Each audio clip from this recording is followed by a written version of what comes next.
दुनिया में पेट्रोल की कीमतें बढ़ रही हैं। साबिक हुकूमत भी यही फैसला करती। माहिर इक्तिसादियात कैस असलम का कहना है कि सब्सिडी IMF की शर्त पर ख़त्म की गई। डॉक्टर खाकान नजीब ने कहा कि जून में सब्सिडी 120 अरब तक हो जाना थी, जिसकी कोई हुकूमत मुतहम्मिल नहीं हो सकती।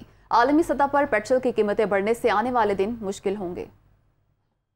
IMF की इंस्ट्रक्शंस होंगी, वो ये होंगी कि आप सब्सिडी खत्म करें, जिसका मतलब नहीं है कि अवाम से सब्सिडी खत्म करें। सिर्फ टैक्स इकट्ठे करके इकोनॉमी को सो कॉल्ड डॉक्यूमेंट करने के बहाने पे और टैक्स किए जा रहे हैं, और आसान तरीका ये है कि गैस और बिजली और पेट्रोल पे बढ़ाई जाओ। इमरान खान साहब ने ये तो कह दिया था कि बजट तक हम नहीं बढ़ाएंगे, मगर अल्टीमेटली उन्होंने भी इसी तरह बढ़ाना था। अब इंटरनेशनली पेट्रोल महंगा हो गया है, तो आपने कर्जे वापस करने हैं, तो यस पिछली हुकूमत भी इसी किस्म के फैसले करती। मुझे तो ये नजर आता है कि जिस तरह डॉलर को कैप नहीं किया, पेट्रोल की कीमतों को भी ये कैप नहीं करेंगे। जी देखें, पूरी दुनिया में इस वक्त ये जो तकलीफ है उसमें लोग जो हैं इसको बर्दाश्त करने की कोशिश कर रहे हैं, और गवर्नमेंट जो है वो इसको इस तरह से हैंडल करने की कोशिश कर रही हैं कि जो टारगेटेड सब्सिडी है उसको रखा जाए, और जो कि अर्बन मिडिल क्लास है और जो वल्नरेबल सेगमेंट्स हैं